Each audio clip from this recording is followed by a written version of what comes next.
இன்றைய இறை செய்தி கர்த்தருடைய பரிசுத்த நாமத்திற்கு மகிமை உண்டாவதாக. பரிசுத்த ஆவியானவர் பரிசுத்த பவுலை கொண்டு முன்னறிவித்திருக்கிறார். கடைசி நாட்களில் கட்டுக்கதைகளுக்கு தங்கள் செவியை சாய்த்துக் கொள்ளும் காலம் வரும் என்று. ஆம், அது இப்பொழுதே வந்திருக்கிறது. இந்த காலம் கிறிஸ்தவ உலகில் கட்டுக்கதைகளுக்கு தங்கள் செவிகளை சாய்த்துக் கொள்ளுகிற காலமாக இருக்கிறது. பரிசுத்த பவுல் அப்போஸ்தலன் தீமோத்தேயுவுக்கு எழுதின 2ஆம் நிருபம் 4ஆம் அதிகாரம் 2 முதல் 5 வரையான 4 வசனங்களில் சொல்லுகிறார். சமயம் வாய்த்தாலும் வாய்க்காவிட்டாலும் ஜாக்கிரதையாய் திருவசனத்தை பிரசங்கம் பண்ணு, எல்லா நீடிய சாந்தத்தோடும்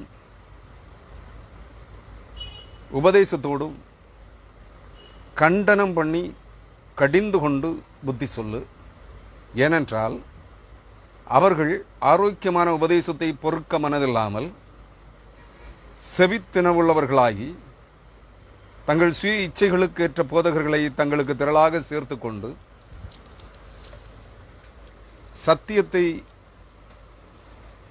சத்தியத்துக்கு செவியை விலக்கி கட்டுக்கதைகளுக்கு சாய்ந்து கொள்ளும் காலம் வரும்.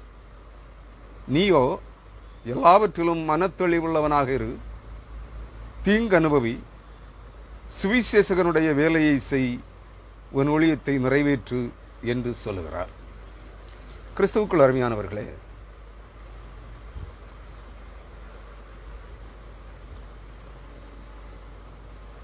சமயம் வாய்த்தாலும் வாய்க்காவிட்டாலும் ஜாக்கிரதையாக திருவசனத்தை பிரசங்கம் பண்ணும். இதன் உட்பொருள் எதுவாக இருக்கும் என்று சிந்தித்த போது, இதன் பிற்பகுதியை படித்து பார்த்த போதுதான் புரிந்தது,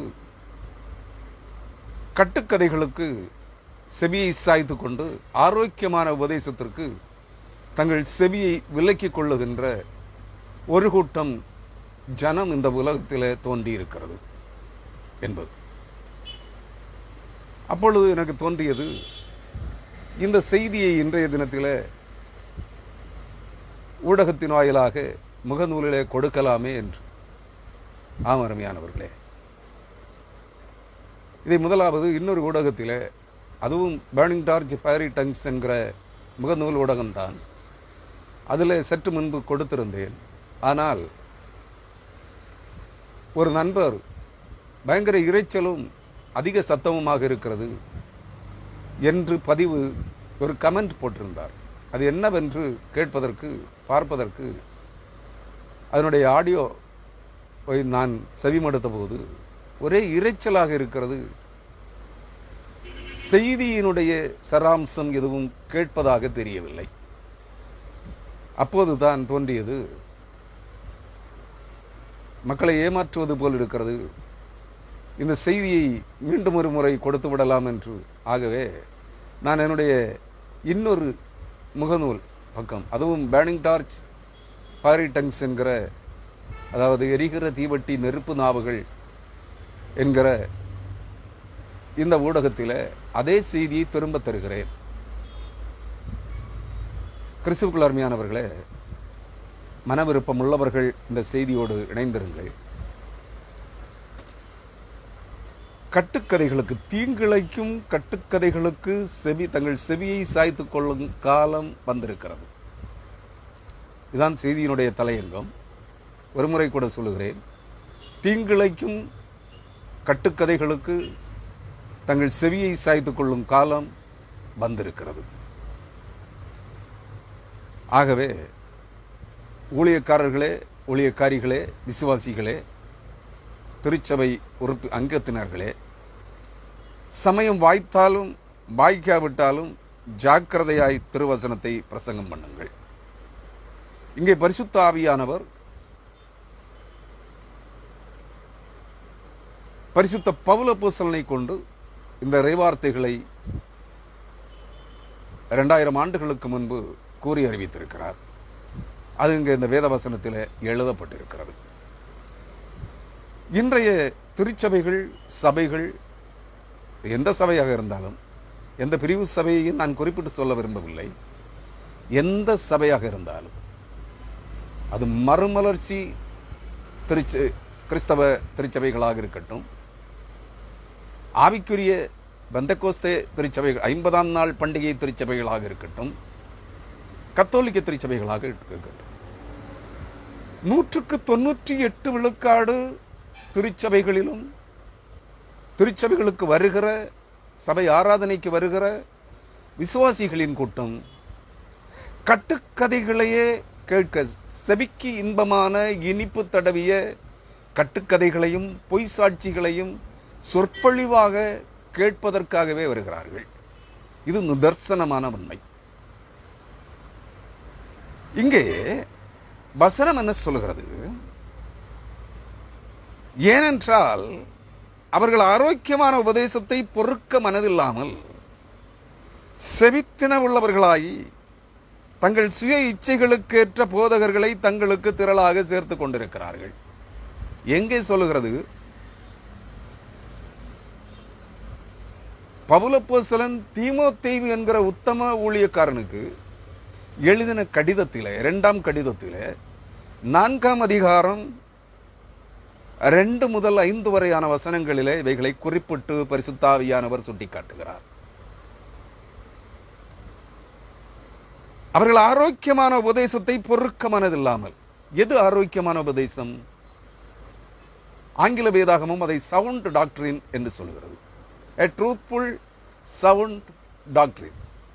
அப்படியானால் சத்தியமும் உண்மையும் உள்ள ஆரோக்கியமான ஆற்றல் மிக்க உபதேசம். அதாவது இன்னும் விரித்து சொல்லுவாங்க, வியாக்கியானம் செய்ய வேண்டும் என்றால், தேவனுடைய ஆழங்களை உள்ளடக்கிய ஆற்றல் மிக்க சத்திய வசனம், வசனத்தின் ஆரோக்கியமான உபதேசங்கள்.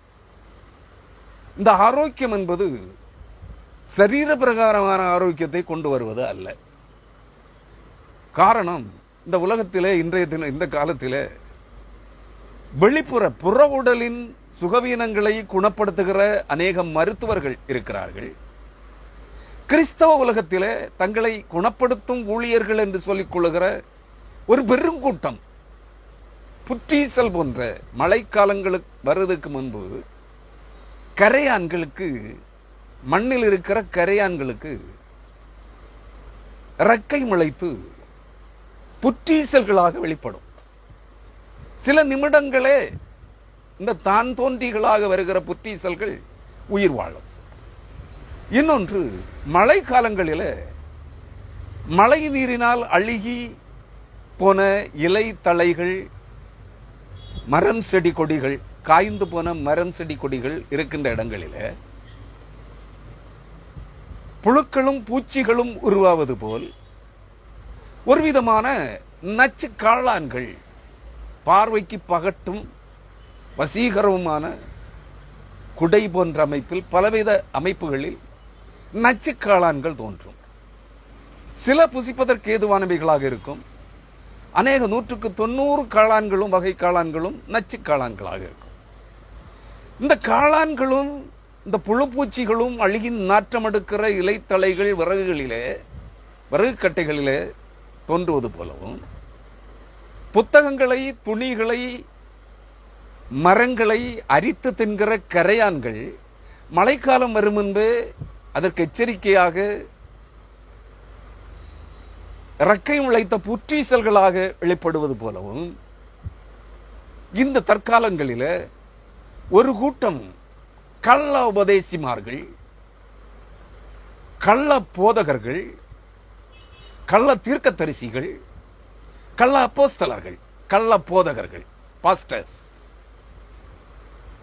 தினம் 1000 பேர், உலகம் முழுவதும் எடுத்துக்கொண்டால் தினம் ஆயிரக்கணக்கான பேர் எழும்பிக் கொண்டே இருக்கிறார்கள். எப்படி புற்றீசல் எப்படி எழும்பி வருகிறதோ, நச்சு காளான்கள் எப்படி முளைத்தெழும்புகிறதோ, இதுபோல சில மணி நேரங்களுக்குள், சில நாட்களுக்குள் இவர்கள் அப்போஸ்தலர்கள் என்று பட்டம் சூட்டிக் கொண்டு தீர்க்கதரிசிகள் என்று பட்டம் சூட்டிக்கொண்டு, ஊழியக்காரர்கள் என்று பட்டம் சூட்டிக்கொண்டு எழும்புகிறார்கள். இதுல இன்னொரு கூட்டம் கல்லூரிகளிலே சத்திய ஆவியானவர் மூலமாய் சகல உலகத்தில் இருக்கிற அனைத்து போதகர்களுக்குள்ளும் மிக ஆச்சரியமான மிகப்பெரிய போதகர் சத்திய ஆவியானவர்.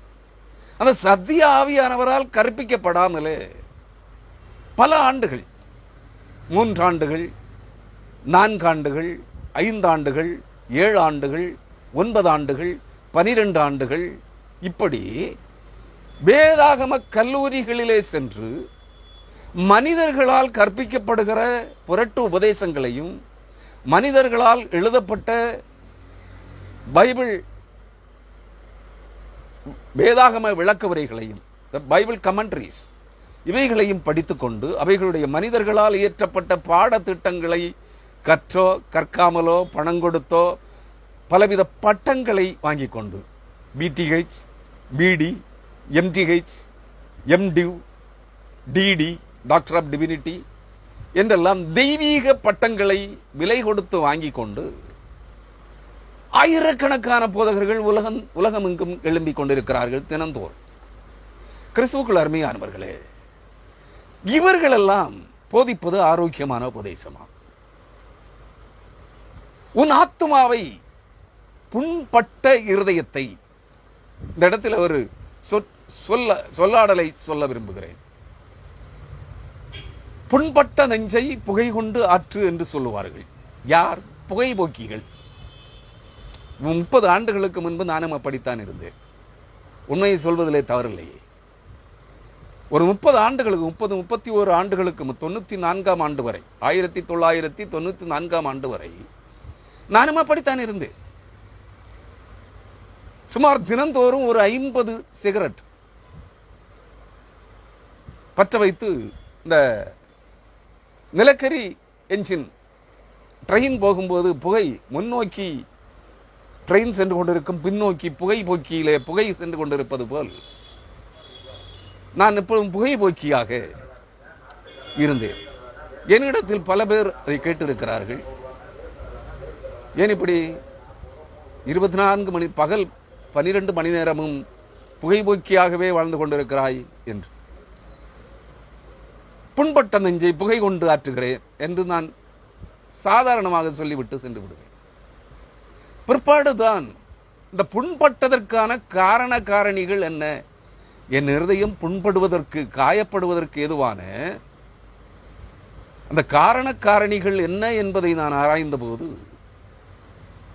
இவைகளை விட்டு இந்த புண்பட்ட நெஞ்சை புகை கொண்டு ஆற்றுகிற, புண்பட்ட நெஞ்சை மதுபானம் கொண்டு ஆற்று குணப்படுத்துகிற இந்த மதுபான குடிவெறியையும் புகைப்பிடிக்கிற பழக்கத்தையும் விட்டு விலகினேன். கிறிஸ்துவுக்குள் அருமையானவர்களே, அதற்கு காரணம் என்னவென்றால் ஒன்றுதான், வேறொன்றுமில்லை. நான் ஒரு முறை, நான் அங்கத்தினராக இருக்கிற ஒரு CSI திருச்சபையில் ஒரு நாள், அன்றுதான் என் வாழ்க்கையிலே முதலாக ஒரு இறை செய்தியை கொடுத்தேன். அப்பொழுது நான் குடிகாரன், சிகரெட் புகை பிடிக்கிறவன். இந்த 2 கெட்ட பழக்கங்கள் தான் என்கிட்ட இருந்தது. அந்த இறை செய்தியை கொடுத்து விட்டு திருச்சபையில் இருந்த சுமார் 1000த்திற்கு அதிகமான அங்கத்தினர்கள் இருக்கைகளின் நுனியிலே வந்து, யார் பேசுவது, இது ஜான்சனா என்று ஆர்வமாக பார்த்து கொண்டிருந்த அந்த நேரம், அது ஒரு கருத்தரங்கு மீட்டிங். அதில் அந்த கருத்தரங்கில் மதிப்பீடு செய்கிற, அந்த கருத்துக்களை மதிப்பீடு செய்கிற 5 போதகர்கள் இருக்கிறார்கள். அவர்களில் 5 பேரும் அதை அப்படியே சொல்லுகிறார்கள். என்னுடைய செய்தி, கொடுக்கப்பட்ட கால அவகாசம் 20 நிமிடங்கள், நான் பேசியதோ 1 மணி நேரம். அந்த 1 மணி நேரமும் காது கொடுத்து அந்த செய்தியை கேட்ட சபையாரும் அந்த மதிப்பீட்டாளர்களும் சொன்ன வார்த்தை, சத்திய ஆவியானவர் பேசுவது போல் இருந்தது. பரிசுத்த ஆவியானவர் பேசாவிட்டால் இந்த வார்த்தைகளை இந்த ஜான்சன் புகைபோக்கியாக நடமாடிக்கொண்டிருக்கும். வாழ்க்கையில எந்நேரமும் சிகரெட்டும் புகையுமாக புகைந்து திரியும் சகோதரன் ஜான்சன் இந்த செய்தியை பேசியிருக்க முடியாது. இது சத்திய ஆவியானவர் அல்லது பரிசுத்த ஆவியானவரால் பேசப்பட்ட வார்த்தை. அந்த வார்த்தைகள் அனைத்தும் இதற்கு மதிப்பீடு செய்வதற்கு நாங்கள் ஆளில்லை, எங்களால் இயலாது. இதிலே ஒரு குறை நாங்கள் கண்டுபிடிப்போம் என்றால் அந்த குறைக்கான விளக்கத்தையும் நாங்களே சொல்ல வேண்டும். தேடி கண்டுபிடித்தால் அதிலே குறை என்று சொல்வதற்கு செய்தியிலே குறைகள் இல்லை. 1 மணி நேர செய்தியிலே எந்த குறையும் கண்டுபிடிக்க முடியவில்லை. ஆனால் அந்த செய்தியை கொடுத்த சகோதரன் ஜான்சன் இடத்திலே 2 குறைகள் இருக்கின்றன. ஒன்று, எந்நேரமும் எந்த வேளையிலே பகலிலே எந்த நேரத்தில் பார்த்தாலும் அவருடைய கையில் சிகரெட்டும், புகைந்து கொண்டிருக்கிற சிகரெட்டும், அவருடைய வாயிலிருந்து நாசியிலிருந்து புகையும், சிகரெட் புகையும் வெளியேறிக் கொண்டிருக்கும். அல்லது மதுபானம் குடித்து வரித்து இருப்பார். அதை கண்டுபிடிப்பது கடினம். ஆனால் புகை எப்பொழுதும் அவர்களிடத்திலிருந்து வெளிப்பட்டுக் கொண்டே இருக்கும். இந்த 2 குறைகள் ஜான்சன் இடத்திலே இருக்கிறது. மூன்றாவதாக ஒரு குறை கூட, யாராயிலும் அவரை தகாத விதமாய் அவரிடத்தில் நடந்து கொண்டால் கேட்க சகிக்காத கெட்ட வார்த்தைகளை உச்சரிப்பார். அப்படிப்பட்ட வாயை உடைய இந்த சகோதரன் ஜான்சன் இந்த செய்தியை பேசியிருக்கவே முடியாது. காரணம், உலகம் முழுவதும் இருக்கிற இறையியலாளர்கள் இந்திய தேசத்திலே ஏன் நற்செய்தி 2000 ஆண்டுகளாகியும் 2% மேல் நற்செய்தி இன்னும் சென்றடையவில்லை என்பதை குறித்து விக்கிரகத்தோப்புகளால் நிறைந்திருக்கிற இந்த இந்திய தேசத்திலே பல்வேறு சமயங்கள் செழித்தோங்கி வளருகின்ற இந்திய தேசத்திலே கிறிஸ்தவம் வேரூன்ற முடியவில்லையே, காரணம் என்ன என்கிற ஒரு தலையங்கத்தை வைத்து அந்த காலகட்டத்திலே சுமார் 30 ஆண்டுகளுக்கு முன்பு 1994ஆம் ஆண்டு வாக்கிலே அந்த தலையங்கத்தை எங்கள் திருச்சபையில கருத்தரங்கில மூல கருத்தாக வைத்திருந்தார்கள். அதற்குத்தான் எனக்கு கொடுக்கப்பட்ட நேரம் 20 நிமிடங்கள். என்னுடைய கருத்தை, நான் புரிந்து கொண்டிருக்கிற கருத்தை விவரிக்கலாம் என்று. ஆனால் நான் எடுத்துக்கொண்டதோ வேதாகமத்திலிருந்து 2 வேத வசனங்களை. அதற்கான விளக்கங்களை வியாக்கியானத்தை கொடுத்த போது தான் அதற்கு அந்த போதகர்கள், அந்த மதிப்பீட்டாளர்கள், அவர்கள் போதகர்கள் எல்லாரும் MTH படித்தவங்க, இந்த செய்திக்கான மதிப்பீட்டு விளக்கத்தில் குறை காண்பது அரிது, ஆனால் பேசியவரிடத்திலே குறைகள் இருக்கிறது என்று சொன்னார்கள். பேசினவர் பரிசுத்த ஆவியானவர், பேசுகிறவரும் பேச வைத்தவரும் பரிசுத்த ஆவியானவர். ஆனால் பேசின நமக்கு முன்பாக நின்று பேசிய நபர் இந்த குறைகள் கொண்ட ஜான்சன் என்று அன்றுதான் உணர்ந்தேன். ஓஹோ, எனக்குள்ளே வேத வசனத்தை வியாக்கியானம் செய்கிற ஒரு ஆற்றல் தேவாவியானவர் தந்திருக்கிறார். நான் அதை என்னுடைய சீர்கட்ட நடத்தையினால் கெடுத்து அழித்துக் கொண்டு என்னை நானே என் இருதயத்தை புண்படுத்தி இருக்கிறேன்.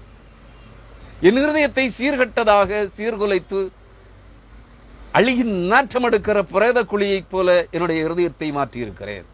அது புண்பிடித்து, அது காயப்பட்டு புண்பிடித்து சீழ்வடிந்து கொண்டிருக்கிறது. அது என்னிடத்திலே புகையாக மாறிக்கொண்டிருக்கிறது. அதான் புண்பட்ட நஞ்சை புகை உண்டு ஆற்று என்று நான் விளக்கம் சொல்லுகிறேன். இல்லை, நிச்சயமாக இல்லை. இது சத்திய வசனத்தினால், சத்திய ஆவியானவரால் என் இருதயம் குணப்பட வேண்டும். சத்திய ஆவியானவரால், சத்திய வசனத்தினால், சத்திய வசனமாகிய கிறிஸ்துவினால் நான் குணமாக்கப்பட்டால் ஒழிய நான் இந்த தீய கெட்ட பழக்க தீங்கிழைக்கும், எனக்கு நானே தீங்கிழைக்கும் இந்த கெட்ட பழக்க வழக்கங்களிலிருந்து விடுதலை பெற முடியாது என்று உணர்ந்தேன்.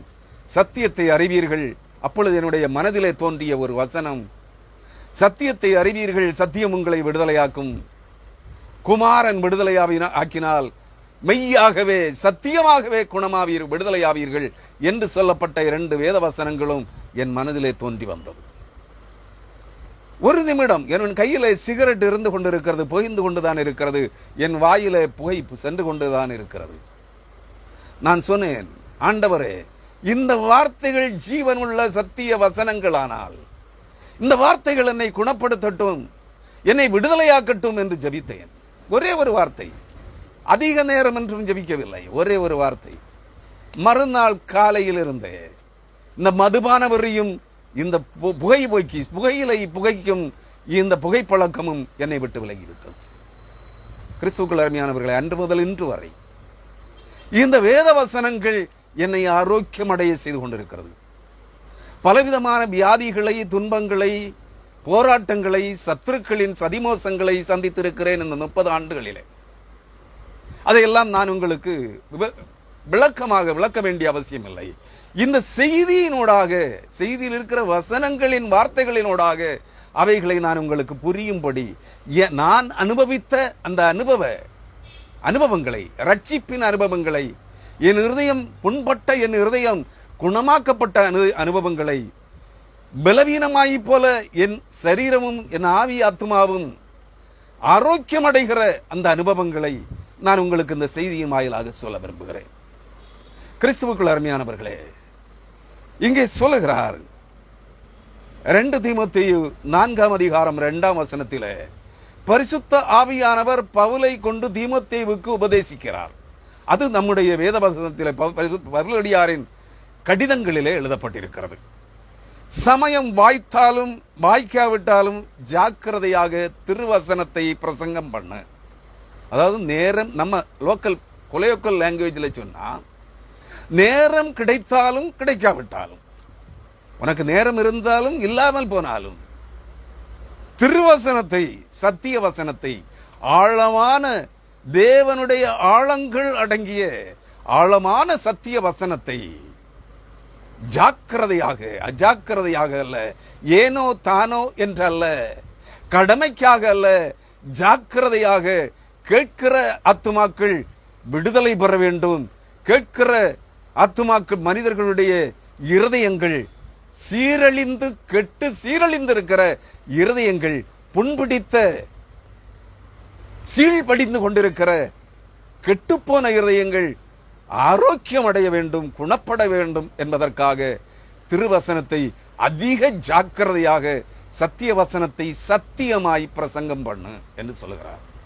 அதுல எந்த உள்நோக்கமும் இருக்கக்கூடாது, அதுல எந்த கலப்படமும் இருக்கக்கூடாது, சத்திய வசனத்தில எந்த கலப்படமும் இருக்கக்கூடாது.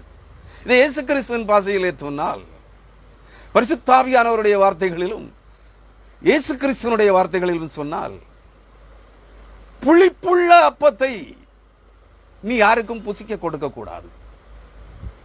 கர்த்தருடைய ஆலயத்திலே கர்த்தரை ஆராதிக்க, பண்டிகையை ஆசாரிக்க, விடுதலையின் பண்டிகையை ஆசரிக்க நீ விரும்பினால், உன் ஆத்ம ரட்சிப்பின் பண்டிகையை நீ ஆசரிக்க, கொண்டாட விரும்பினால், புளிப்பில்லாத அப்பங்களை கர்த்தருக்கு படைத்து, புளிப்பில்லாத அப்பமாகிய சத்திய வசனத்தை எந்த கலப்படமும் இல்லாமல் புளித்து போன பிரசங்கமாய் கேட்டு கேட்டு புளித்து போன, ஆத்ம விடுதலைக்கு எந்த சராம்சமும் அற்ற, எந்த நலனையும் உண்டாக்காத, ஆத்ம ரட்சிப்புக்கான விடுதலைக்கான எந்த நற்போதகமும் சொல்லாத, புளித்து போன சொற்பொழிவாற்றும் பிரசங்கங்களை, கலப்பான புளித்து போன பிரசங்கங்களை, செய்திகளை, கலப்படம் அற்ற செய்திகளை, கலப்படம் உள்ள செய்திகளை பிரசங்கிக்காமல், சத்திய வசனத்தை கலப்படமின்றி புதிய மாவாக,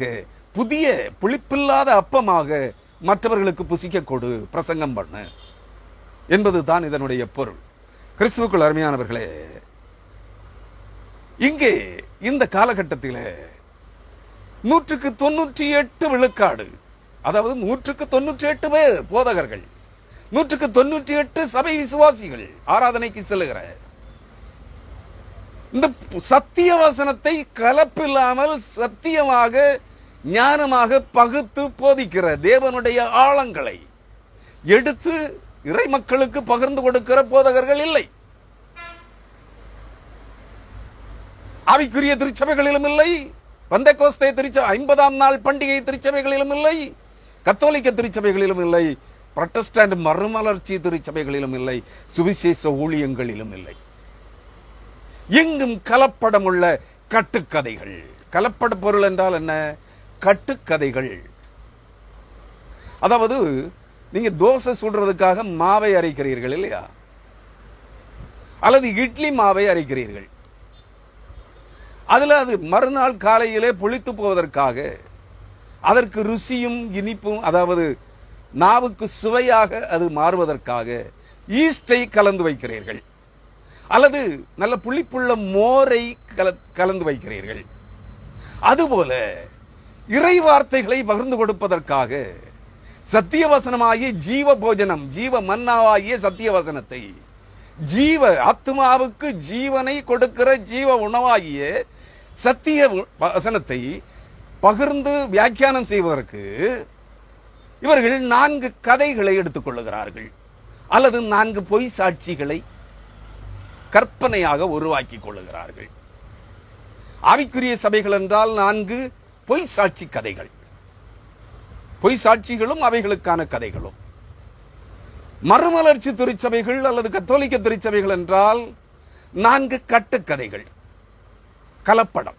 அதாவது இந்த சத்தியவசனத்தை புளித்து போக செய்கிறார்கள், கலப்படமுள்ள உணவாக அதை மாற்றுகிறார்கள், கலப்பட செய்தியாக மாற்றுகிறார்கள். புரியுதா? 4 கட்டுக்கதைகள் என்றால் செய்தியை கொடுப்பதற்கு பிரசங்க மேடையிலே ஏறுகிற போது வேதத்திலிருந்து ஒரு வசனத்தை வாசிக்க கொடுக்கிறார்கள் அல்லது வாசிக்கிறார்கள். அதை வியாக்கியானம் செய்வதற்கு ஒரு கதை எடுக்கிறார்கள். கண்ட கதை. என்ன கதை? பார்த்த கதை அல்லது கண்ட கதை. கண்களால் கண்ட ஒரு கதை, ஒரு நடந்த ஒரு நிகழ்வு, அல்லது ஒரு கற்பனையாக அதை ஒரு நடந்த நிகழ்வை போல சித்தரிக்கின்ற ஒரு கதையை எடுக்கிறார்கள். அதை திரும்ப அரை மணி நேரம் கொண்டு போகணும். ஒரு கதை அரை மணி நேரம் சொல்ல முடியாது, 5 நிமிடங்கள். அந்த கதையை இன்னும் 10 நிமிடங்கள் விவரிப்பதற்காக ஒரு படித்த கதையை சொல்லுகிறார்கள். படித்த கதை எது? இன்ஸ்டன்ட் காபி போல. இந்த பைபிள் கமெண்டரிஸ் எழுதுறவங்க, வேதாகம விளக்க உரைகள் எழுதுகிறவர்கள், வேதாகம பிரசங்கங்களை தொகுக்கிறவர்கள், எழுதி வெளியிட்டிருக்கிற புத்தகங்களிலே இருக்கிற கதைகள், படித்த கதை ஒன்றை எடுக்கிறார்கள்.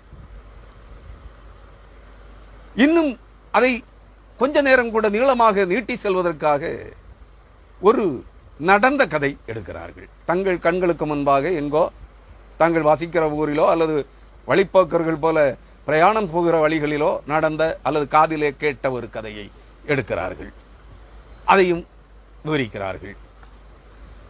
முடிவில் வேறு ஏதாயிலும் பொய் சாட்சி கலந்த ஒரு கற்பனை கதையை கொண்டு வந்து 4 கதைகளாக அதை விவரித்து ஒரு சொற்பொழிவை நடத்தி முடிக்கிறார்கள். கேட்பதற்கு இனிமையாகத்தான் இருக்கிறது, கேட்பதற்கு இனிமையாகத்தான் இருக்கிறது. ஆனால் ஒரு மனதின் துக்கங்கள் மாறி ஒரு சந்தோஷம் எழும்புவது போல் தான் தோன்றுகிறது. உடல் ரீதியாக ஆரோக்கியம், ஒரு பலன் உண்டாவது போல் தான் தோன்றுகிறது. ஆனால் உன் ஆத்மாவுக்கோ உன் இதயம் குணப்படுதலுக்கோ இந்த சொற்பொழிவு கதைகள், சொற்பொழிவாற்றல்கள், இந்த செய்திகள், இந்த பிரசங்கங்கள் உதவுவதில்லை. முடிவிலே பார்க்கிற போது வேதாகமத்தில் இருந்த அந்த வசனத்திலோ அல்லது வேறு வசனங்களிலோ இருக்கிற ஆசீர்வாத செழிப்பை, உன் கையின் கிரியைகளை எல்லாம் நீ கையிட்டு செய்கிற எல்லாவற்றையும் கர்த்தர் ஆசீர்வதிப்பார், உன் கையின் செயல்கள் அனைத்தையும் வாய்க்க பண்ணுவார், நீ 1000 மடங்கு ஆசீர்வதிக்கப்படுவாய், நீ ஆபிரகாமின் ஆசீர்வாதங்களை சொந்தமாக்கிக் கொள்ளுவாய். இந்த கதைகளை பிரசங்கங்களாக கேட்டியே, இந்த கதைகளை பிரசங்கங்களாக கேட்ட உனக்கு என்ன ஆசீர்வாதங்கள்? ஆபிரகாமின் ஆசீர்வாதங்கள். என்ன ஆசீர்வாதங்கள்? பரலோக பொக்கிஷங்களை ஆசீர்வாதங்களாக பெற்றுக்கொள்ளுவாய். அபரிமிதமாக உன்னை கையின் 100 மடங்கு உன்னை கர்த்தர் ஆசீர்வதிப்பார். நீ திருடுறா, அந்த திருட்டு தொழிலினால் வருகிற ஆதாயத்தை கர்த்தர் 1000 மடங்கு 100 மடங்கு ஆசீர்வதிப்பார். நீ கைக்கூலி வாங்கி சம்பாதித்தால் அந்த தொழிலை கர்த்தர் 1000 மடங்கு, நீ கையிட்டு செய்கிற தொழில் அதுதானே, 1000 மடங்கு ஆசீர்வதிப்பார். நீ விபச்சாரம் பெண்வாணிபம் செய்தால் அந்த வாணிபத்தை அவர் 100 மடங்கு 1000 மடங்கு ஆசீர்வதிப்பார். இப்படிப்பட்ட செவிக்கு இன்பமான ஆசீர்வாதங்களை, செழிப்பின் ஐஸ்வர்யங்களை பெற்றுக்கொள்வதற்காக அது எப்படி என்று இந்த கட்டுக்கதைகளின் மூலமாக அவர்கள் பிரசங்கிக்கிறார்கள். ஆனால் அந்த செய்தியை கொடுப்பதற்காக எடுத்தார்களே ஒரு கீவேர்டு அல்லது நோக்க வசனம், அந்த நோக்க வசனத்தினுடைய ஒரு வார்த்தையை கூட அதன் அடி ஆழங்கள் வரை பிரவேசித்து, கொரிந்தியருக்கு எழுதின நிருபத்திலே ஒரு வசனம் 1ஆம் அதிகாரம் அல்லது 2ஆம் அதிகாரத்திலே ஒரு வசனம், தேவனுடைய ஆழங்கள், அந்த தேவனுடைய ஆழங்களை குறித்து அதை தோண்டி எடுத்து இந்த சத்திய வசனத்தை உன் இருதயம் குணப்படுவதற்காக, உன் சீழ்பிடித்து புண்பட்டு சீழ்பிடித்து கெட்டு அழுகி போன உன் தீய கெட்டு போன இருதயம் குணப்படுவதற்காக சத்திய வசனத்தை பிரசங்கிப்பதில்லை. உன் ஆவி ஆத்துமா குணப்படுவதற்காக, ரட்சிக்கப்படுவதற்காக சத்திய வசனத்தின் ஆழமான உண்மைகளை, தேவனுடைய ஆழங்கள் அடங்கிய உண்மைகளை சத்தியமாய் ஞானமாய் எடுத்து பகுத்து போதிப்பதில்லை. இதைத்தான் இயேசு கிறிஸ்து ஒரு இடத்திலே சொல்லுவார். வசனத்தை தேடி படித்துக் கொள்ளுங்கள். சத்திய ஆவியான அவர் வரும்போது சகல சத்தியங்களுக்குள்ளும் உங்களை கற்பித்து நடத்துவார். அவர் பாவத்தை குறித்தும் நீதியை குறித்தும், இந்த உலகத்தின் அதிபதி நியாயம் தீர்க்கப்பட்டதினால் வரப்போகிற நியாய தீர்ப்பை குறித்தும் உங்களுக்கு கண்டித்து, கண்டனம் பண்ணி, எச்சரித்து, உங்களுக்கு வேதாகமத்தின் தேவனுடைய ஆழங்கள் அடங்கிய வேதாகமத்தின் சத்திய வசனங்களில் இருக்கிற அனைத்து சத்தியங்களையும் உங்களுக்கு எடுத்து போதிப்பார் என்று சொன்னார். இவர்கள் எல்லாம் சொல்லுகிறார்கள், நாங்கள் எல்லாம் ஆவி பெற்றவர்கள், நாங்கள் எல்லாம் அபிஷேகம் பெற்றவர்கள். நான் சொல்லுவேன், மனிதர்களால் அபிஷேகம் பண்ணப்பட்டவர்கள் இவர்கள். தேவ ஆவியாகிய பரிசுத்த ஆவியானவரால் நேரடியாக அபிஷேகம் பண்ணப்பட்டவர்கள் அல்ல. பரிசுத்த ஆவியானவரால் எல்லா சகல சத்தியங்களுக்குள்ளும் தங்களை கற்பித்து நடத்துகிற சத்திய ஆவியானவரால் கற்பிக்கப்பட்டவர்களும் அல்ல. மனிதர்களால் கற்பிக்கப்பட்ட இவர்கள் மனிதர்களால் அபிஷேகிக்கப்பட்டிருக்கிறார்கள். அதிலும் இன்று பல பேர், இந்த தற்காலத்திலே அநேக பேர் பிற மனிதர்களாலும் அபிஷேகத்தை பெறவில்லை, தங்களுக்கு தாங்களே அபிஷேகம் பண்ணி கொண்டவர்களாய், அதாவது self ordained false prophet, self ordained false apostles.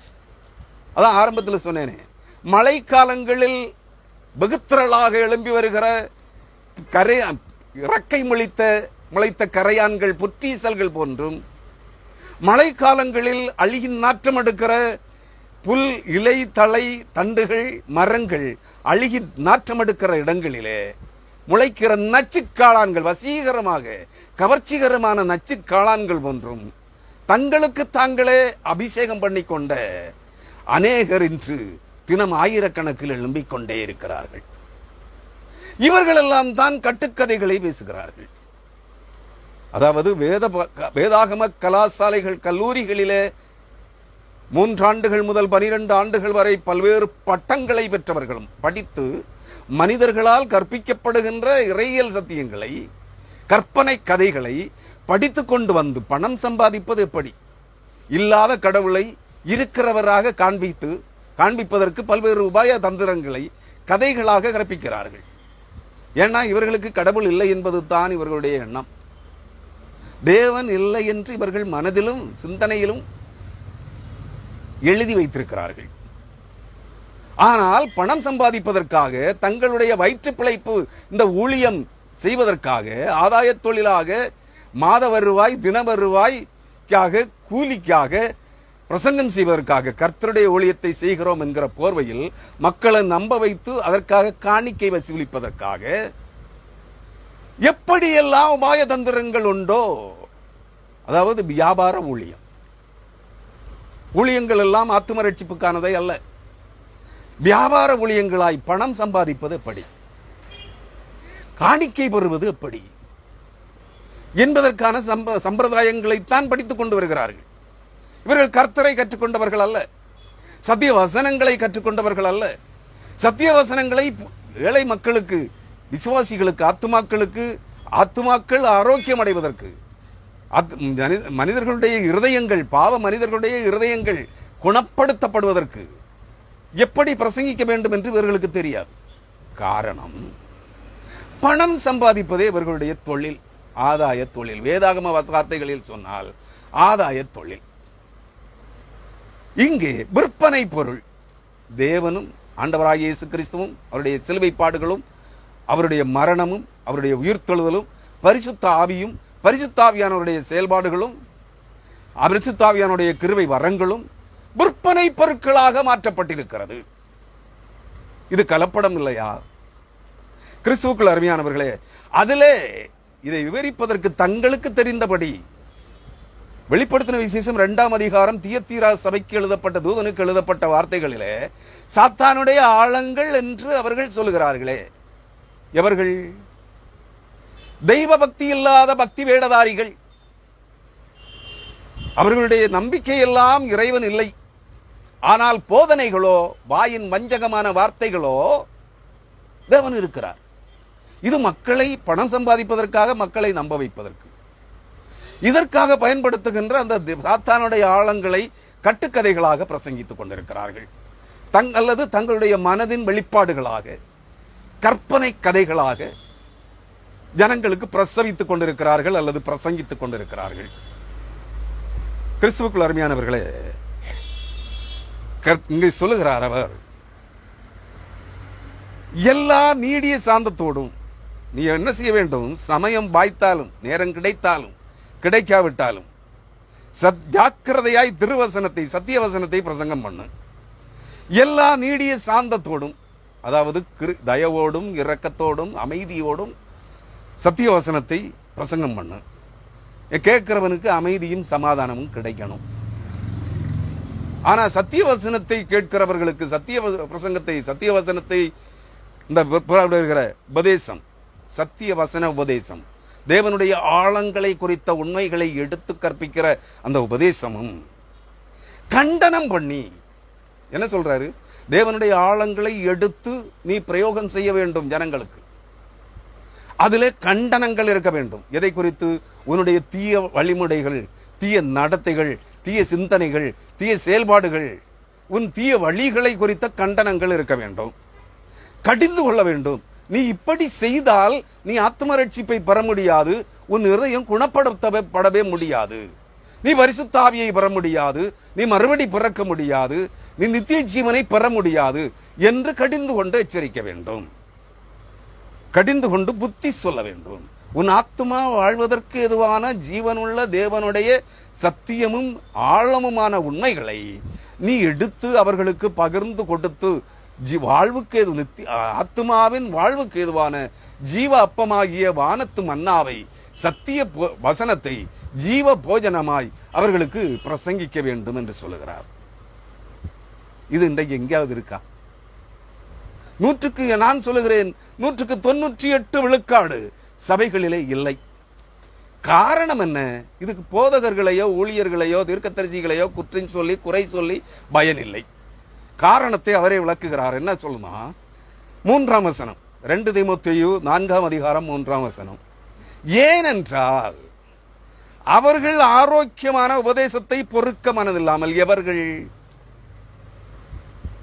பக்தி வேடம் அணிந்து காலையில குளிக்கிறானோ இல்லையோ, நானும் குளிக்காம ஆலயத்துக்கு போயிருக்கேன் ஒரு காலத்துல.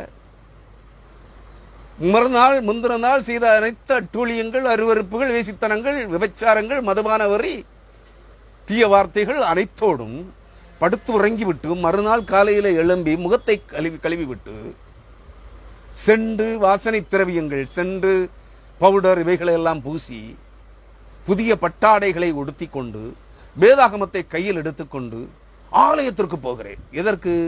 கர்த்தரை ஆராதிக்க, ஆசீர்வாதங்களை, கர்த்தரை ஆராதித்து பாடி துதித்து, ஆடி பாடி துதித்து அல்லேலியா ஸ்தோத்திரம் சொல்லி கர்த்தரை ஆராதித்தால் தான் அவர் என்னை ஆசீர்வதிப்பார். உலகத்திலே நான் செழிப்புள்ளவனாக, ஐஸ்வர்யவனாக, மற்றவர்கள் பொறாமைப்படுகிற அளவுக்கு நான் செல்வந்தனாக வாழ முடியும்.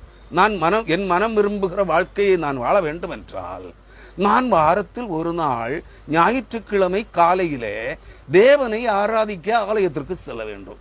இங்க உள்ள இருக்கிறதோ என்ன? அருவருப்பு, தீட்டு, பாவம், இருதயம் சீழ்பிடித்து புண்பிடித்து காயப்பட்டு புண்பிடித்து அழுகி நாற்றம் எடுக்கிற பிரேத குழி போல் இருக்கிறது. எதினால்?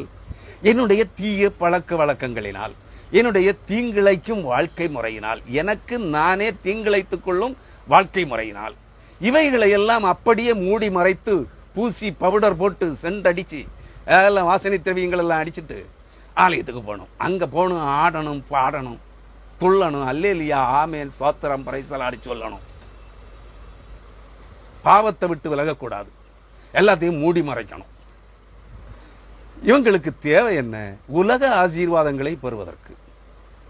ஏனென்றால் இவர்கள் ஆரோக்கியமான உபதேசத்தை பொறுக்க மனதில்லாமல் தேவனுடைய ஆழங்களின் உண்மைகள் அடங்கிய சத்திய வசனத்தை, ஆரோக்கியமான உன் ஆத்துமா ரட்சிக்கப்படுவதற்கு, உன் இருதயம் குணப்படுவதற்கு, உன் இதயம் திறக்கப்படாத அடைபட்ட பிரேதக்குழியாய் இருக்கிற அந்த அழிய சாக்கடை பிரேதக்குழி திறக்கப்படாமலே நீ ரட்சிக்கப்படுவதற்கு, நீ உலக ஐஸ்வர்யங்களை பெற்றுக் கொள்வதற்கு, உலக ஐஸ்வர்யங்களை உலக ஆடம்பர வாழ்வுக்காக உலக ஐஸ்வர்யங்களை பரலோக பொக்கிஷங்களாய் பெற்றுக் கொள்வதற்கு. ஏன்னா இவனுக்கு பரலோக பொக்கிஷம் என்னன்னு தெரியாது, பூலோக பொக்கிஷம் என்னன்னு தெரியாது. எல்லாம் ஆசீர்வாதம். பரலோக பொக்கிஷம் உன் ஆத்மாவின் ரட்சிப்பு, உன் பரிசுத்த ஆவி, உன் மறுபடி பிறப்பு, உன் நித்திய ஜீவன்.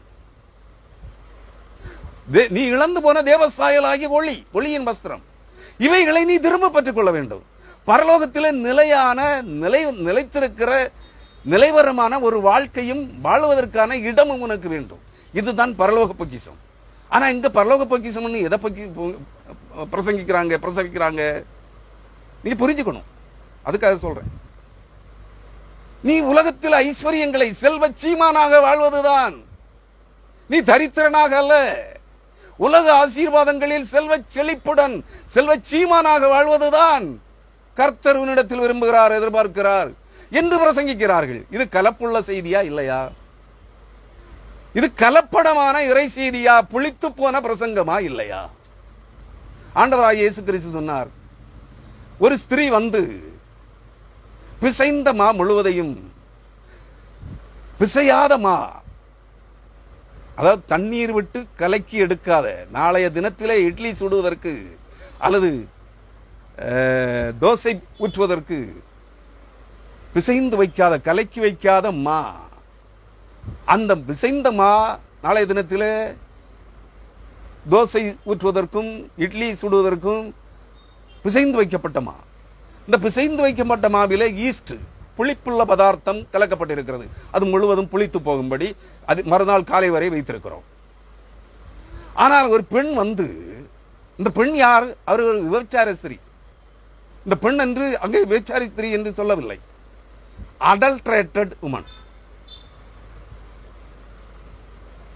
முழு உலகத்தையும் முழு மனித இனத்தையும் கெடுத்து குட்டி சோறாக்குகிறது விபச்சாரம்.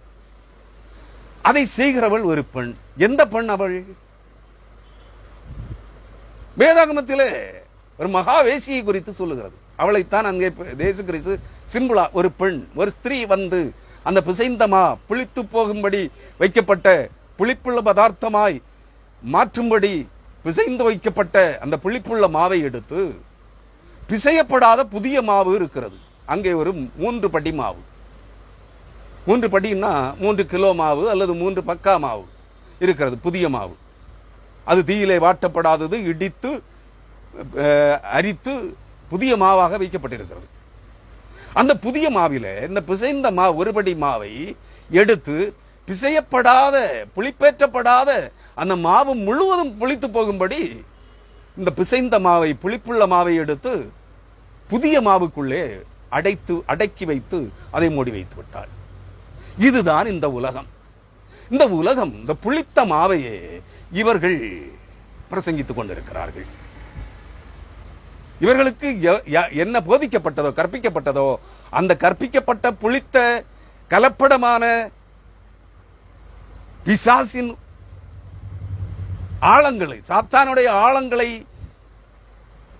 கவனித்து கேட்கிற அந்த வசீகரமான புளிப்புள்ள பிரசங்கங்களையே இவர்கள் இன்றைக்கும் பிரசங்கித்துக் கொண்டிருக்கிறார்கள். இதை பரிசுத்த ஆவியானவர் பரிசுத்த பவுலின் மூலமாக சொல்லுகிறார். 2 கொரிந்தியர்களே அல்லது 1 கொரிந்தியர்களே, புளிப்பில்லாத அப்பங்களோட பண்டிகையை ஆசரியுங்கள். தேவனுடைய ஆலயத்திலே தேவனை ஆராதிக்க உன்னை மீட்டு ரட்சித்த தேவனாகிய கர்த்தரை நீ தொழுது கொள்ளும்படி தேவாலயத்திற்கு போகிற போது புளிப்பில்லாத அப்பங்களோடு கர்த்தரை பண்டிகையை ஆசரிக்க வேண்டும். விடுதலையின் பண்டிகை, உன் ஆத்துமாவை ரட்சித்த ரட்சிப்பின் விடுதலையாகிய அந்த விடுதலையின் பண்டிகையை நீ கர்த்தருக்கு பண்டிகையாக ஆராதிக்க செல்லுகிற போது, தேவாலயத்திற்கு வாரம் ஒரு முறை தேவாலயத்திலே செல்லுகின்ற போது, அல்லது தினந்தோறும் தேவாலயத்திற்கு சபைக்கு செல்லுகிற போது, நீ புளிப்பில்லாத அப்பங்களோடு தேவனை ஆராதிக்க பழகு. நீ புளிப்பில்லாத தினந்தோறும் அன்றன்று தெளிந்த சத்தியத்தை, சத்திய வேத வசனங்களை, வேறு வேறு வேறு வேதாகமம் முழுவதும் ஆயிரக்கணக்கான சத்திய வசனங்கள் இருக்கிறது. இந்த சத்திய வசனங்களை புளிப்பூட்டப்படாத கலப்படமற்ற ஆழமான உன்னை ஆரோக்கியப்படுத்துகிற சத்திய வசனங்களாக நீ பிரசங்கிக்க கேட்க வேண்டும் என்று சொல்லுகிறார். கிறிஸ்துவுக்குள் அருமையானவர்களே, ஏனென்றால் இதை இந்த திருச்சபை விரும்புவதில்லை. திருச்சபை என்றால் திருச்சபை உறுப்பினர்கள், திருச்சபை விசுவாசிகள், இந்த பக்தி வேடம் போடுகிற போலி கிறிஸ்தவர்கள், உலக ஆசீர்வாதங்களுக்காக, உலக ஐஸ்வர்யங்களுக்காக கர்த்தரை ஆராதிக்க தேவாலயங்களுக்கு செல்லுகிற இந்த பக்தி வேட போலி கிறிஸ்தவ கூட்டம் ஆரோக்கியமான உபதேசத்தையோ ஆரோக்கியமான சத்தியவசன பிரசங்கங்களையோ கேட்பதற்கு அவர்கள் சகிக்க மாட்டாதிருக்கிறார்கள். ஆரோக்கியமான உபதேசத்தை பொறுக்க மனதில்லாமல் செவி தினமுள்ளவர்களாய், அதாவது ஒரு விதமான அரிப்பு செவியில. எதுக்கு? நான் விரும்பி வந்த செய்தி எனக்கு கிடைக்கலையே, நான் ஆசீர்வாதத்தை குறித்து கேட்கலாம்னு வந்தேன், நான் பரலோகத்தை குறித்து பரலோக மறுபடி பிறக்கலாம் என்று வந்தேன், பரிசுத்த ஆவியை பெற்றுக்கொள்ளலாம் என்று வந்தேன், இங்கு அதுக்கான செய்தி இல்லையே.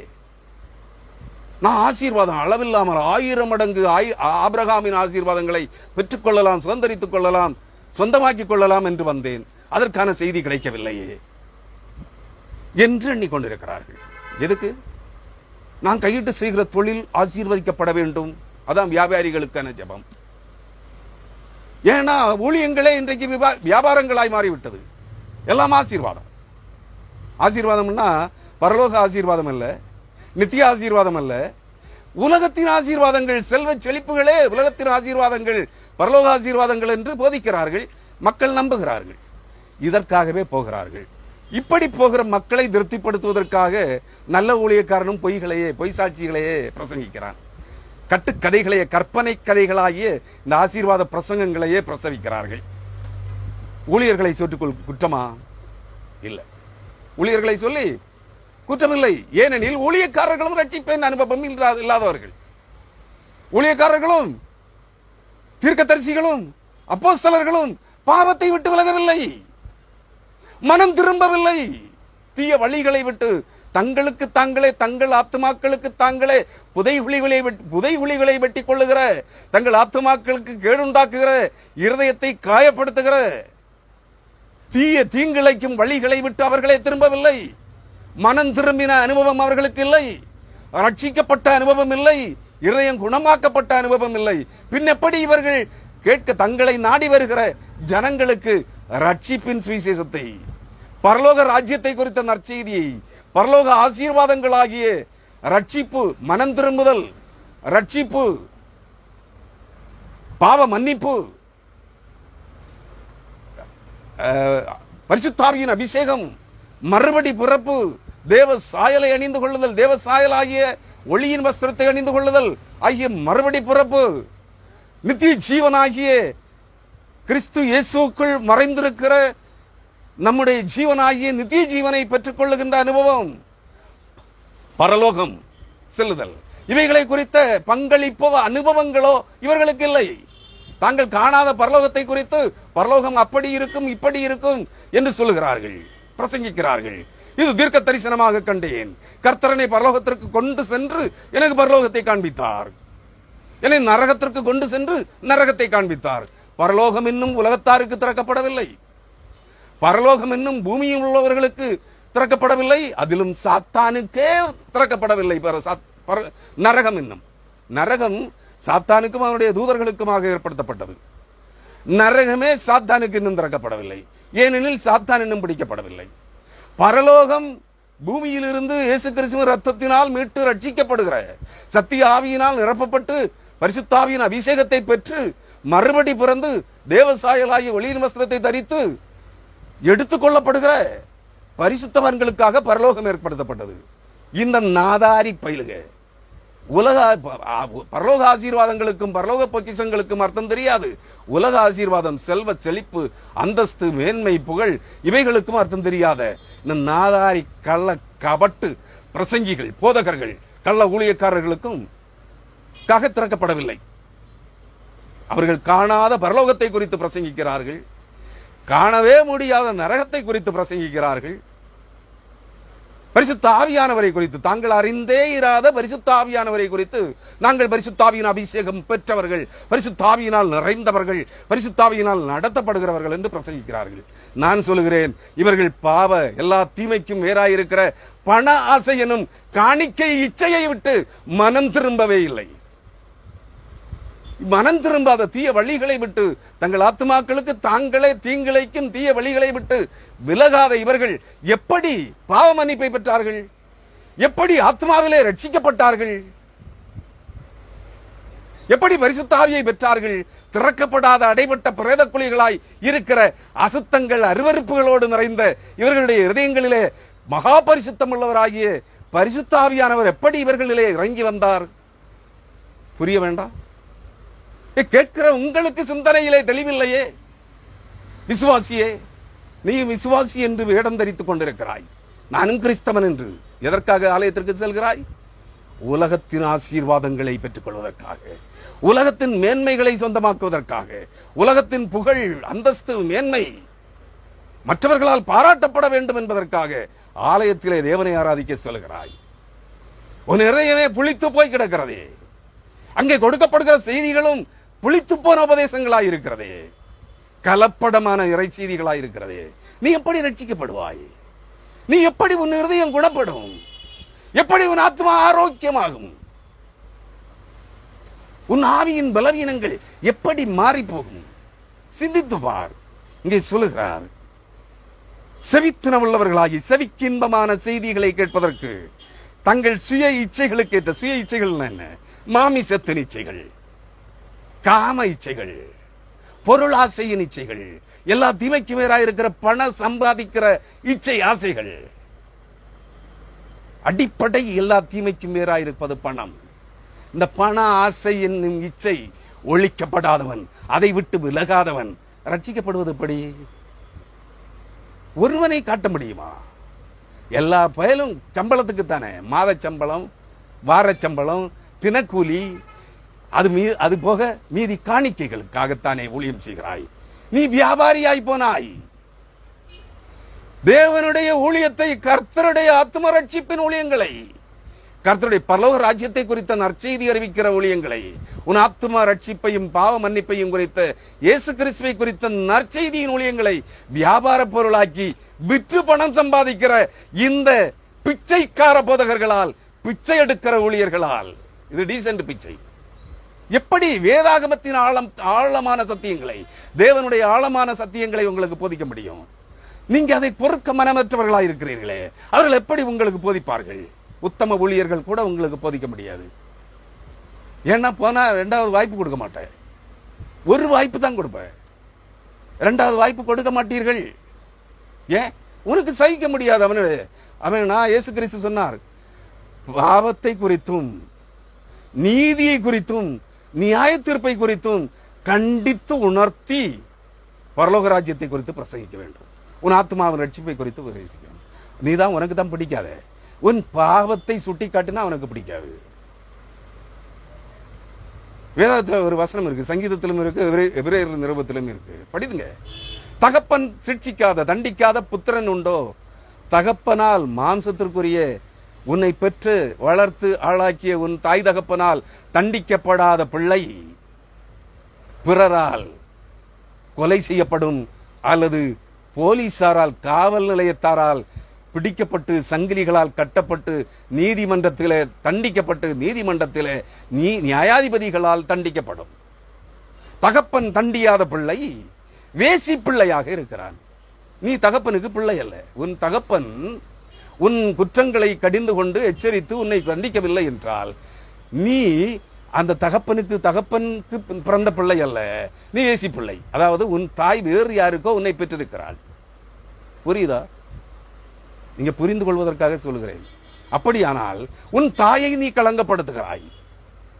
உன் தகப்பன் கண்டித்து உன்னை சிருஷ்டிக்கிற போது நீ உன் தாயை களங்கப்படுத்தும் விதமாக உன் தகப்பனுக்கு கீழ்ப்படியாதிருக்கிறாய்.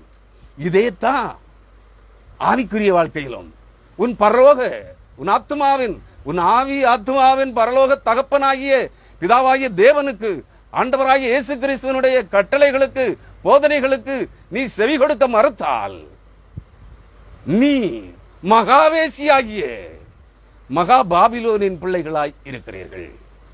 மகா பாபிலோன் உலக ஆசீர்வாதங்களுக்கு தாய். நீ யாருக்கு பிள்ளையாக இருக்கிறாய்? சரியாக புரிந்து கொள். நீ பரலோக தகப்பனுடைய பிள்ளையாக இருக்க வேண்டும். கணவனுக்கு கீழ்ப்படியாமல் தன்னையே கடவுளாக காண்பித்துக் கொண்டிருக்கிற, தன் கணவனை விட்டு ஓடி போன அந்த வேசி பெண்ணாகிய மகாவேசி பாபிலோனுக்கு மகா பாபிலோனுக்கு நீ பிள்ளையாக இருந்தால் நீ அந்த பிசாசின் மக்களாக இருக்கிறாய். மகா பாபிலோனின் அழிவை குறித்து எரேமியா 50-51 அதிகாரங்களிலும் வெளிப்படுத்துதல் 17-19 அதிகாரங்களிலும் படித்து பார். நீ அவைகளோடு அழிக்கப்பட உன்னை காரணியாக்கி கொண்டிருக்கிறாயா? இல்லை உன் இருதயம் குணப்பட்டு உன் ஆவி ஆத்துமா ஆரோக்கியம் அடைந்து நித்திய ஜீவனாகிய கிறிஸ்துவன் ஆவியை பெற்று மறுபடி பிறந்து தேவசாயலாகிய ஒளியின் வஸ்திரத்தை தரித்துக் கொண்டு அணிந்து கொண்டு மறுபடி பிறந்த தேவனுடைய பிள்ளையாய் பரலோக ராஜ்யத்தின் சுதந்திரவாளியாக பரலோக பொக்கிஷங்களை நித்திய ஜீவனை சொந்தமாக்கிக் கொள்ள உன்னை ஆயத்தப்படுத்துகிறாயா? கர்த்தரை அதற்காக கர்த்தரை ஆராதிக்க சபைக்கு செல்கிறாயா? ஆராதனைக்கு செல்கிறாயா? ஆலயத்திற்கு செல்கிறாயா என்பதை ஒரு முறை சோதித்து பார். உன்னை நீயே சத்திய வசனமாகிய கண்ணாடியிலே பார். என்னை பார்க்காதே, ஊழியக்காரனை பார்க்காதே, சத்திய வசனமாகிய கண்ணாடியிலே பார். நிலை கண்ணாடி அது. உன்னை முழுவதுமாக உன் இதயத்தின் ஆழங்களை வெளிப்படுத்தி தருகிற நிலை கண்ணாடி அது சத்திய வசனம். அதனால் தான் ஆண்டவராகிய இயேசு கிறிஸ்து சொன்னார், சத்திய ஆவியான அவர் வரும்போது சகல சத்தியங்களுக்குள்ளும் உன்னை கற்பித்து